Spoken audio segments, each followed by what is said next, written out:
Le but, c'est d'essayer de rassembler le plus possible des idées de sortie qu'il y a à faire dans les villes. Donc, autant les données qui proviennent des organismes touristiques comme les attraits touristiques, les restaurants, les hébergements, et avec tout ça, d'essayer de converger les parcs, les piscines extérieures, les piscines intérieures, les bibliothèques, les points d'accès sans fil, les patinoires, etc. Donc, que ce soit un lieu centralisé où les citoyens et les touristes vont pouvoir aller chercher de l'information. Donc, le concept, c'est qu'une idée de sortie, c'est pas juste d'aller voir Louis-José Hood un vendredi soir. C'est aussi, avec la famille, être capable de savoir où sont les jeux d'eau à proximité, où je peux aller jouer au frisbee avec mes amis, où je peux aller sortir dans les bars et tout ça. Donc, c'est là que notre application se démarque et est une valeur ajoutée finalement par rapport aux sites touristiques un peu plus conventionnels.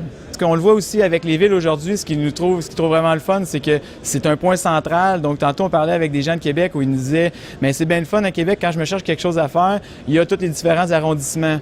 Donc là, il faut que j'aille des fois fouiller sur le site web d'un arrondissement A, ensuite l'autre arrondissement. Ensuite, si je veux avoir des informations sur les sorties touristiques, c'est le site touristique. Donc là, ce qu'on fait, c'est qu'on vient rassembler toutes ces informations-là dans un seul et même point de chute.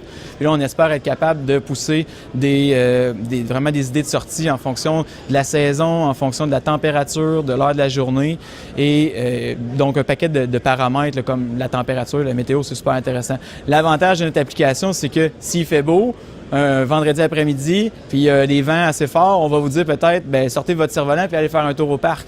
Puis, contrairement à ça, bien, en plein été, on vous dira pas d'aller au centre de glisse. Vice-versa, si le soleil est là, si la température est bonne, on va peut-être vous suggérer d'aller faire un tour à la plage. Fait que c'est là où on a un avantage par rapport aux sites web touristiques où ils n'ont pas cette intelligence artificielle-là que nous autres, on a mis en place avec notre application. C'est sûr que la journée d'aujourd'hui, ça nous donne beaucoup d'exposition. C'est super intéressant parce que déjà, il y a des municipalités qui ont mentionné qui seraient peut-être intéressées de nous contacter, que ce soit dans le développement des jeux de données ouverts avec eux ou tout simplement l'intégration à l'intérieur de notre application en tant que telle. Ce qui va rester à voir après ça, c'est comment on peut essayer de commercialiser un peu plus le produit. Est-ce qu'il y a des partenariats qui peuvent être faits non seulement avec des villes, mais peut-être aussi avec des partenaires d'une municipalité en tant que telle, donc que ce soit un restaurant. Donc notre concept, c'est vraiment qu'on a des spécialistes, des experts en sortie.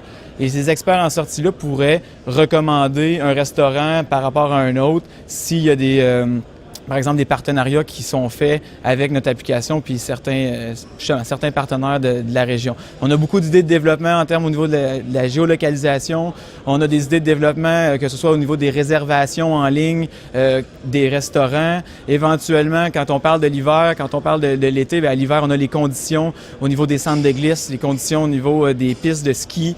Ça serait quelque chose qu'on pourrait intégrer dans l'application. Même chose au niveau de la qualité de l'eau quand on parle de la plage, des endroits pour se baigner. Est-ce qu'il y a quelque chose à faire avec ça? C'est ça qu'on est en train de regarder en ce moment avec l'équipe de développeurs. C'est sûr qu'avec les municipalités, il y a tellement de développements qui peuvent être faits. Entre autres, avec la Ville de Trois-Rivières, on a déjà collaboré avec eux pour faire des fiches au niveau de la propriété. Donc, le citoyen rentre son adresse, est capable d'avoir des informations sur les numéros de l'eau, numéros de matricule, les horaires au niveau des collectes de déchets, les horaires au niveau de collecte de la récupération, les informations au niveau des conseillers municipaux et tout ça. Fait que c'est toutes des informations qu'on est capable, à partir des données ouvertes, de donner finalement un avantage aux citoyens, donc d'essayer de réaliser des sites web qui sont un plus pour les citoyens. Donc les municipalités ne penseraient pas de développer ou qui n'ont pas nécessairement l'expertise à l'interne pour faire. Donc nous, on est en mesure de réaliser ça en partenariat avec les villes.